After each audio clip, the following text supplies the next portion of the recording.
Hi cookie.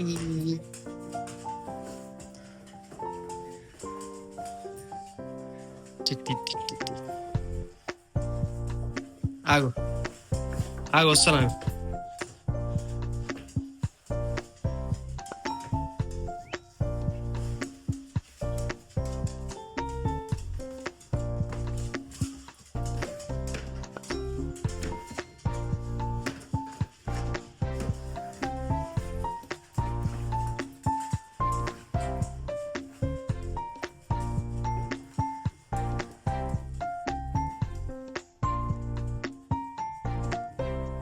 Snow పడుతుంది cookie.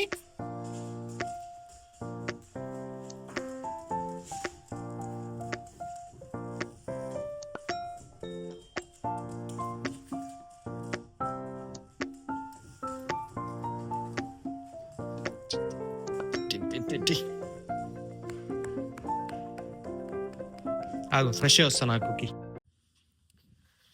Fresh అవ్వలేదు, Friday కదా కొంచెం బద్ధకంగా ఉంది. సో కాసేపు కుకీతో ఆడుకుందామని చెప్పేసి 5:30 అయితే అది బాల్ తీసుకొని వస్తుంది ఆడుకుందామని. డైలీ దానికి అలవాటు అయిపోయింది. సో కాసేపు కుకీతో ఆడుకొని దాంతో కొంచెం టైం స్పెండ్ చేద్దామని చెప్పేసి.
అలా కాసేపు ఆడుకుంటే కుకీ హ్యాపీ ఫీల్ అవుతుంది.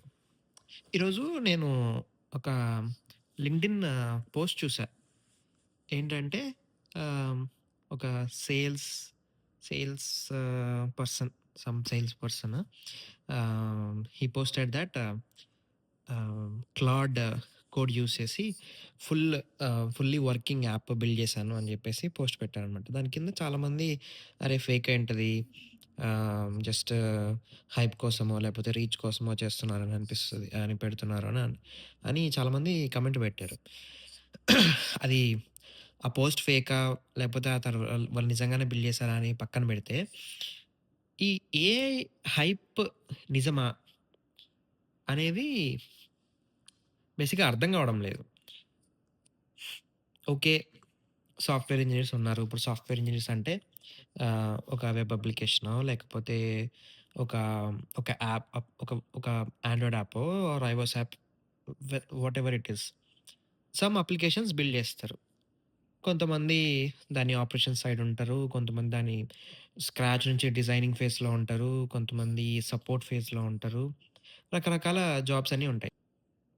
ఇప్పుడున్న ఏఐ టెక్నాలజీ ఏమేం చేయగలదు అని నాకనిపిస్తుంది అంటే టెస్టింగ్. సో, టెస్టింగ్ అయితే ఆహ్, నాకు తెలిసినంత వరకు మాన్యువల్ టెస్టింగ్ అనేది అంతరించిపోతదేమో అనిపిస్తుంది. ఇంకా ఓన్లీ మేబీ ఇప్పుడెలా అయితుందంటే, engineers should own the testing also అనమాట. ఎట్లంటే నువ్వొక ఫీచర్ షిప్ చేస్తున్నావు అంటే, యూ షుడ్ నువ్వొక ఇంజినీర్ అయ్యి నువ్వు ఒక ఫీచర్స్ షిప్ చేస్తున్నావు ప్రొడక్షన్‌కి అంటే, you should also own that testing also అనమాట. అంటే నువ్వు ఆ ఫీచర్ పనిచేస్తుందా లేదా? సో, ఇప్పుడు ఆ టెస్టింగ్ ఫ్రేమ్‌వర్క్స్ అన్నీ almost most of the companies అన్నీ ఆహ్, ఉంటున్నాయి. లైక్ ఇంజినీరే టెస్ట్ చేసుకోవడానికి లైక్ ఫీచర్ వాళ్ళు ప్రొడక్షన్‌కి మూవ్ చేసే ముందు బీటాలనా సమ్ ఎన్వైర్న్‌మెంట్ సమ్ టెస్టింగ్ ఎన్వైర్న్‌మెంట్‌లో చేసేసుకోవచ్చు. టెస్టింగ్ చేసేసుకోవచ్చు. సో, ఇప్పుడు ఆ ఫీజిబిలిటీ ఉంటుంది మాక్సిమం అన్ని కంపెనీస్‌లో. So, then what is the scope of manual testers then? అని నాకనిపిస్తుంది. సో, ఎందుకంటే రీసెంట్‌గా లే ఆఫ్స్‌లో గూడా చాలామంది manual testers and automation testers గురించి నాకు తెలియదు గానీ, మాన్యువల్ టెస్టర్స్ అందరూ చాలా వరకు లే ఆఫ్ అయిపోతున్నారని జెప్పేసి చూసాను. ఈ లింక్డ్ఇన్ పోస్ట్‌లో వాటిల్లో. సో, ఇదంతా జస్ట్ నేను చూసిన డేటానో, లేకపోతే నేను చూసిన పోస్ట్‌లో నేను విన్న ప్రకారమే నేను జస్ట్ నా వ్యూ నేను షేర్ జేసుకుంటున్నాను. అంటే నాకు ఒక రకంగా గూడా ఒక ఫియర్ అనమాట. ఎట్లా అంటే ఇప్పుడు మనము చిన్నప్పటి నుంచి ఆహ్, ఓకే. సాఫ్ట్‌వేర్ ఇంజినీరో, లేకపోతే engineer or doctor coming from middle class family. So, నాకైతే అసలు డాక్టర్ అనే ఆప్షనే లేకుండేనసలు. ఓకే. ఆహ్, ఎంపీసీ తీసుకుందాం. అండ్ బీటెక్‌లో ఏసీఎస్. నాకు పెద్దగా అప్పుడు అవేర్‌నెస్ ఉండేది గాదు. అంటే ఓకే. సివిల్ తీసుకుంటే ఇలా ఉంటది. మెకానికల్ తీసుకుంటే ఇలా ఉంటది. ఈసీఈ తీసుకుంటే ఈ పాత్ ఇలా ఉంటది. ట్రిపుల్ ఈ తీసుకుంటే ఈ పాత్ ఇలా ఉంటదనేది అవేర్‌నెస్ లేదు. నాకు తెలిసిందప్పుడల్లా ఏంటి అంటే ఓకే. బీటెక్ చేసేసామంటే ఏ కోర్స్ అయినా తీసుకున్నా టెక్ మహేంద్రనో, టీసీఎస్సో సమ్ అలాంటి కంపెనీస్ టియర్ కంపెనీస్ అన్నీ వస్తాయి. హైరింగ్ చేసుకుంటాయి. నీకు ఒక 3 మంత్స్ ట్రైనింగ్ ఇస్తది. You will be placed monthly ఓ 30,000 or some amount whatever the salary is నీకు వచ్చేస్తది. You can start from that point. So, అలా ఉండిందనమాట. నాకు బీటెక్ జాయిన్ అయ్యే టైంలో అనమాట. నాకున్న సర్కిల్‌లో అయితే, నాకున్న లిమిటెడ్ అవేర్‌నెస్‌తో నేను అలాగే ఎళ్ళాను కాలేజ్‌కి. బట్ లక్కీలీ నాకు ఏంటంటే నాకు సీఎస్ఏ వచ్చింది. ఆహ్, నాకొచ్చిన ర్యాంక్‌కి సీఎస్ఏ వచ్చింది. సీఎస్ తీసుకున్నాను, చదివాము. అందులో అప్పట్లోనే మాకు మెషిన్ లెర్నింగ్ చిన్న కోర్స్ ఉండేదనమాట.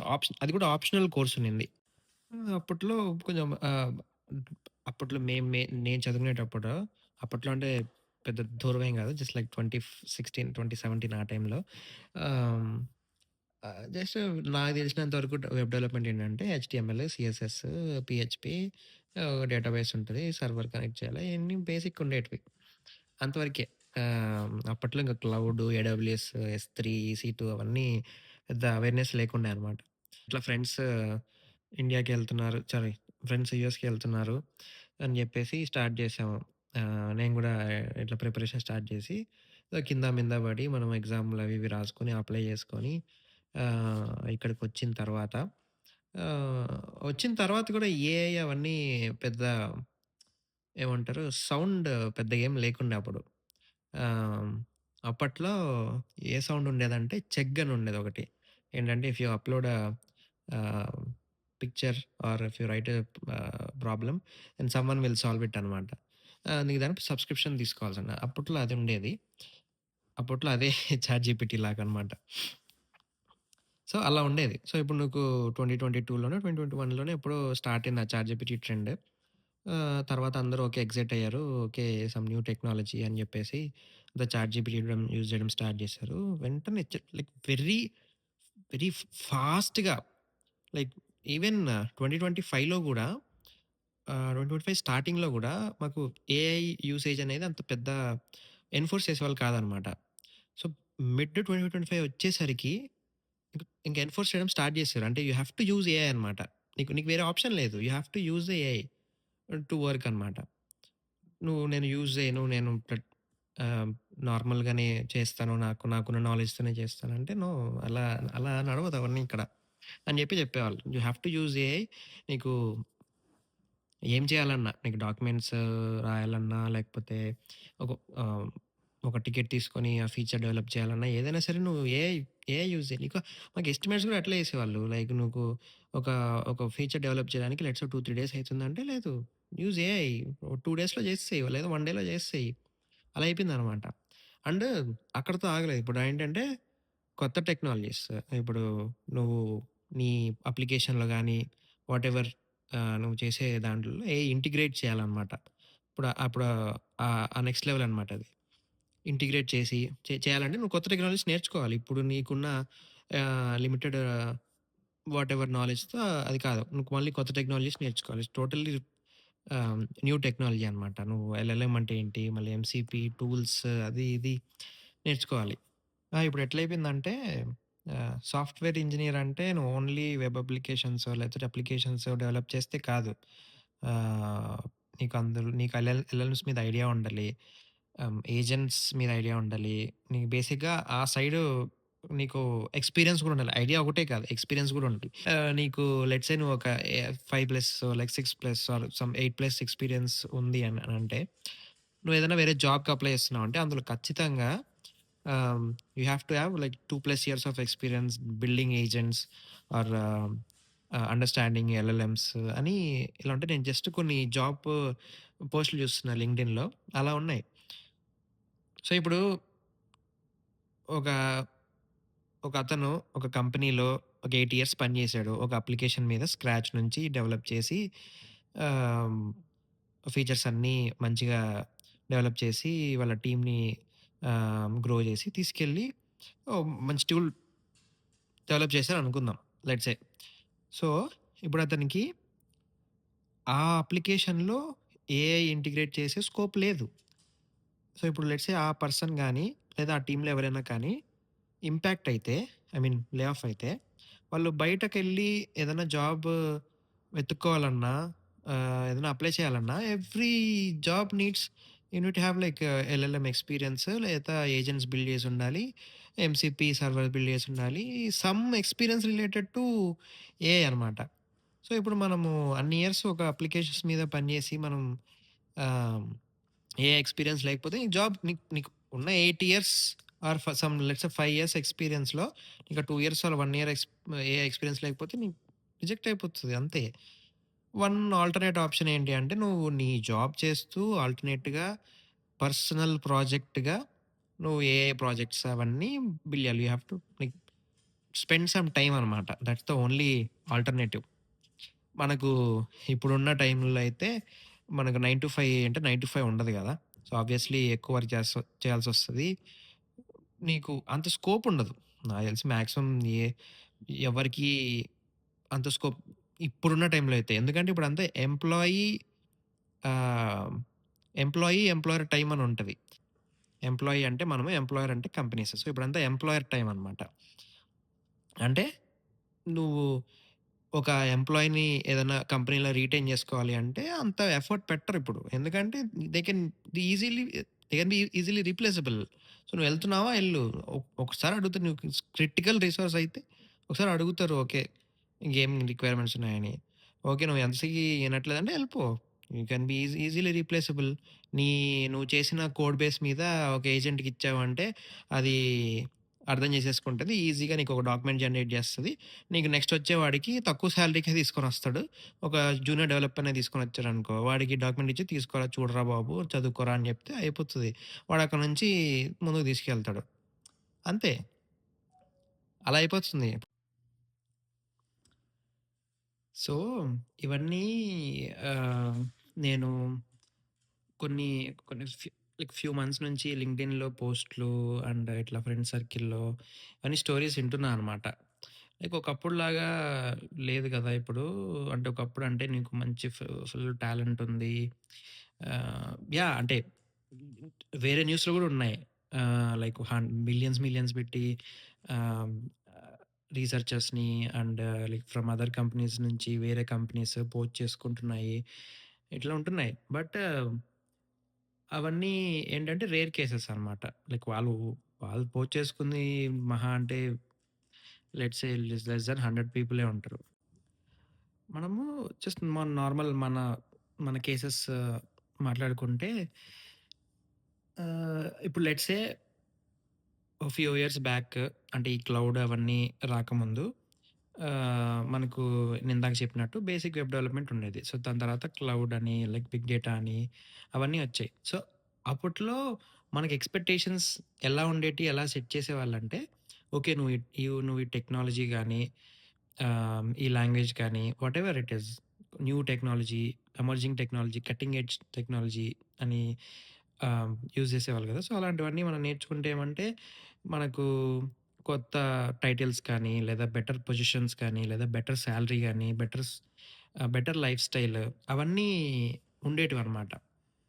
సో, ఇప్పుడెలా అయిపోయింది అంటే, ఇప్పుడు లెట్స్ సే ఒక సాఫ్ట్‌వేర్ ఇంజినీర్ ఉన్నాడు. అతను ఎంతో కష్టపడి సర్లే ఈ ఏఐ ఏదో ఉంది. అది గూడా నేర్చుకుంటే మనం సర్వైవ్ అవ్వగలుగుతాము అని జెప్పేసి నేర్చుకొని సమ్ సర్టిఫికేషన్సో లేకపోతే పర్సనల్ ప్రాజెక్ట్సో ఏదో బిల్డ్ జేసుకొని ఏదో కింద మింద పడి నేర్చుకొని మన ప్రొఫైల్ బిల్డ్ చేసుకున్న తర్వాత మనం లెట్స్ సే ఒక ఫ్యూ ఇయర్స్ వర్క్ చేస్తాం అందులో.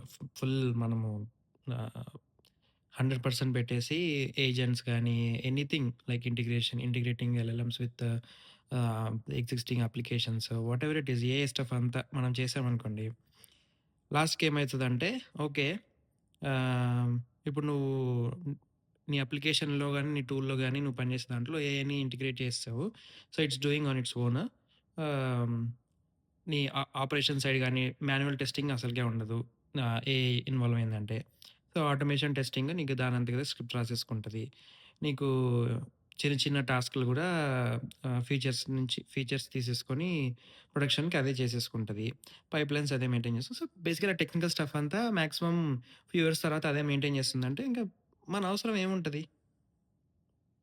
ఏముండదు గదా! మనం జస్ట్ ఏంటంటే ఆహ్, జస్ట్ చూస్తూ లేదా ఏదైనా ఇష్యూస్ వస్తే చూస్తా ఉ లైక్ ఫిక్స్ చేస్తూ ఉండాలి. లేదా చిన్న చిన్న మైనర్ థింగ్స్ ఏదన్నా. అంటే ఇప్పుడు బేసిక్‌గా కంపెనీస్ అన్నీ ఎట్లా చేస్తున్నాయంటే ఏఐ నేర్చుకోండి, ఏఐని ఇంప్లిమెంట్ చేయండి, ఏఐని యూజ్ చేయండి. Like you have to use 50% of your time on AI like ప్రాజెక్ట్‌లో 50% యూజ్ చేయాలి. అనేది అవన్నీ ఇట్లా వింటుంటే నాకేమనిపిస్తుందంటే మనల్ని ఆహ్, బలివ్వడానికి యూజ్ చేసే లేకపోతే మనల్ని నరకడానికి యూజ్ చేసే కత్తిని మనల్నే సానబెట్టుకోండి అని జెప్పి చెప్తున్నట్టుందనమాట. నాకు లిటరల్లీ అవన్నీ వింటుంటే నాకదే ఫీలింగొస్తుంది. Like why they are enforcing AI like developers to use AI. ఎందుకంటే వాళ్ళ ఆఫ్‌కోర్స్ లైక్ ప్రొడక్టివిటీ ఇంక్రీజ్ అయితది. But hmm. 5x or 10x increase అయితది. But if AI is doing everything that engineer can do వాళ్ళు ఇంకా ఇంజినీర్‌కి ఎందుకు salary ఇచ్చి పెట్టుకుంటారు? పాయింటే గదా! లైక్ ఇప్పుడు వాళ్ళొక టీమ్‌లో ఒక 10 మెంబర్స్ ఉన్నారు అంటే, ఫ్యూ ఇయర్స్ తర్వాత ఆహ్, వాళ్ళకి ఇంక అన్ని అప్లికేషన్స్ అన్నీ బిల్డ్ అయిపోయి still if they want to start a new project ఒక ఏఐని యూజ్ చేసుకొని కపుల్ ఆఫ్ ఏజెంట్స్‌ని యూజ్ చేసుకొని వాళ్ళు 5 మెంబర్సే ఉంటారు. మిగతా 5 మెంబర్స్ ఉండరు. సో, బేసికల్లీ రిక్రూటింగ్ తగ్గిపోతుంది. అండ్ దట్ టూ ఇప్పుడు మనం మనం బయటికెళ్ళి వర్క్ చేసుకోవాలన్నా ఎక్కడైనా ఈ సాఫ్ట్‌వేర్ ఇంజినీరింగే ఉంటది. ఏఐ ఉంటది. సో, మనము వాటిని బీట్ చేసి టాలెంట్ తెచ్చుకొని లేదా వాటెవర్ నాలెడ్జ్ లేదా ఇంక సూపర్ ఇంటలెక్చువల్‌గా ఉంటే గానీ మనము ఈ రేస్‌లో విన్ అవ్వలేం. సో, నేను ఇవన్నీ ఆలోచిస్తుంటే నాకర్థమైతుందేంటంటే, ఓకే. సో, ఇప్పుడు మనము చిన్నప్పటి నుంచి ఇవన్నీ నేర్చుకొని ఇంత కెరియర్ బిల్డ్ చేసుకొని మనం ఎందుకు చేసుకుంటాం? మన కెరియర్ బావుంటదని ఓకే. ఇందులో ఎళ్తే ఇలా ఇలా ఫ్యూచర్ ఉంటదనుకున్నాం. బట్ ఇప్పుడంతా టోటల్ మనం ఇప్పుడు చిన్నప్పటి నుంచి చేస్తుందంతా ఫ్యూ ఇయర్స్‌లో ఇర్రెలవెంట్ అయిపోతది. అంటే నువ్వు స్కూల్ నుంచో, ఇంటర్ నుంచో, బీటెక్ ఇదంతా ఇర్రెలవెంట్ అయిపోతది మొత్తం. నీకు టోటల్లీ న్యూ టెక్నాలజీ ఉంటది. మొత్తం మారిపోతది. సో, నా థాట్ ఏంటి అంటే జస్ట్ లైఫ్‌లో ఒక, ఒక పాజ్ తీసుకొని పాజ్ అంటే నాట్ లైక్ జాబ్ నుంచి వదిలేసి అట్లా కాదు. జస్ట్ అలా కూర్చొని okay. What is going on? బయట ఏం జరుగుతుంది? బయట మార్కెట్ ఏంటి? మన జాబ్ సేఫా? కాదా? నెక్స్ట్ మన కెరియర్ పాత్ ఏంటి? మనం ఇందులోనే కంటిన్యూ అవ్వాలా? లేదా సెకండరీ ఇన్‌కమ్ సోర్సెస్ ఏదన్నా పాసివ్ ఇన్‌కమ్ గాని, వాటెవర్ ఇట్ ఈస్ మనకేదైనా ప్యాషన్ ఉంటే వాటి మీద ఎళ్ళడం గాని, అలా చూజ్ చేసుకోవాలా. ఎందుకంటే వన్స్ మనం ఇప్పుడు ఇంకా స్టార్టింగ్ స్టేజ్‌లోనే ఉన్నాము. బట్ ఇప్పుడు మనం కూర్చొని ఆలోచించకపోతే once if AI is taking over everything then మనకప్పుడు ఆప్షన్ గూడా ఉండదనమాట. వేరేవి చూజ్ జేసుకోవడానికి కూడా. లైక్ సెకండరీ ఇన్‌కమో లేకపోతే పాసివ్ ఇన్‌కమో ఏం లేకపోతే పెద్ద ఆప్షన్స్ గూడా ఉండవు. లైక్ మనం హెల్ప్‌లెస్ ఉంటాం. సో, మనం ఇప్పుడు లైక్ బీటెక్ చదివేవాళ్ళు గాని, బీటెక్ పాస్డ్ ఔట్ అయ్యేవాళ్ళు గాని, వాళ్ళకి వాళ్ళు ఎన్నో హోప్స్‌తో బయటకొస్తారు. వాళ్ళు ఆహ్, సాఫ్ట్‌వేర్ ఇంజినీరింగ్‌లో గాని, లేకపోతే లేదా డేటా సైంటిస్టో, డేటా అనలిస్టో వాళ్ళ దాంట్లో రావాలి. వాళ్ళకి కొంచెం ఇంట్రెస్టింగ్ రోల్స్ ఉంటాయి గదా! వాళ్ళు దాన్నే ఆ కోర్సెస్ నేర్చుకొని వస్తారు. బట్ బయట మార్కెట్ చూస్తే వాళ్ళొచ్చే టైంకి టోటల్లీ ఇర్రెలెవెంట్ ఉంటది. బట్ ఉంటాయి. మేబీ చాలా తక్కువుంటాయి. But everything is being done by AI. So, నేను రీసెంట్‌గా ఒక పోస్ట్ గూడా చూసాను. అది ఎంత మాత్రం నిజమో తెలీదు గానీ, one software company was building LLMs. ఆహ్, వాళ్ళేం జెప్పారంటే, లైక్ 6-12 మంత్స్‌లో software engineering will be irrelevant. There will మా కంపెనీలో అయితే ఇట్లా ట్రెడిషనల్ సాఫ్ట్‌వేర్ ఇంజినీర్స్ ఎవరు ఉండరు. అండ్ ఫ్యూచర్‌లో మా ఇంజినీర్స్ బిల్డ్ చేసే ఎల్ఎల్ఎమ్స్ కానీ, లేకపోతే ఏజెంట్స్ కానీ వన్స్ వన్స్ ఆటోమేట్ అయిన తర్వాత, వాళ్ళు లే ఆఫ్స్ చేస్తామని జెప్పి చెప్తున్నారు ఓపెన్‌గా. బట్ వాళ్ళిచ్చే బెనిఫిట్ ఏంటంటే, ఇంతవరకు మా సిస్టమ్స్‌ని గాని, మా ఎల్ఎల్ఎమ్స్‌ని గాని ఎవరైతే బిల్డ్ చేసారో, వాళ్ళని వాళ్ళని లైఫ్ టైమ్ చూసుకుంటాము. లైక్ పెన్షన్ ఇస్తాము అన్నట్టు చెప్తున్నారనమాట. It's a good move. But not every company do that కదా! సో, మన ఫ్యూచర్ మన చేతుల్లోనే ఉంటది గాబట్టి, మనం ఒక పాజ్ తీసుకొని like what is going on? What will happen? మనం ఏం జేయాలి? మన ఇన్వెస్ట్‌మెంట్స్ గాని, మన సేవింగ్స్ గాని, మన ఎక్స్‌పెన్సెస్ గాని మెయిన్ థింగ్ ఎక్కడ పెట్టాలి? ఎలా పెట్టాలి? ఇన్వెస్ట్‌మెంట్స్ ఎక్కడ చేస్తే better? Secondary income like first start thinking ఇప్పటి నుంచే. ఎందుకంటే వెరీ ఫాస్ట్‌గా గ్రో అయిపోతుందసలు. ఏజెంట్స్ గాని, ఏఐ గాని. సో నేను నిన్న మొన్నటి నుంచి అదే ఆలోచిస్తున్నాను. Just want to share with you. So, మీకు ఇందులో ఏ ఇన్ఫర్మేషన్ అయినా మీకు రిలవెంట్‌గా అనిపించినా, ఏదైనా యూజ్‌ఫుల్ అనిపించినా కింద కామెంట్స్ చేయండి. If anyone is feeling the same also like comment down below. So, నేను వీటి మీద ఫ్యూ డేస్ నుంచి ఆలోచిస్తున్నాను గాబట్టి, నాకు ఇవన్నీ థాట్స్ అన్నీ మైండ్‌లోకొస్తున్నాయి. Just want to share with you. And ఇలాగే కొన్ని ఇంట్రెస్టింగ్ టాపిక్స్ ఆర్ థింగ్స్ మీద నా పర్స్పెక్టివ్ షేర్ చేసుకుంటాను. So, stay tuned.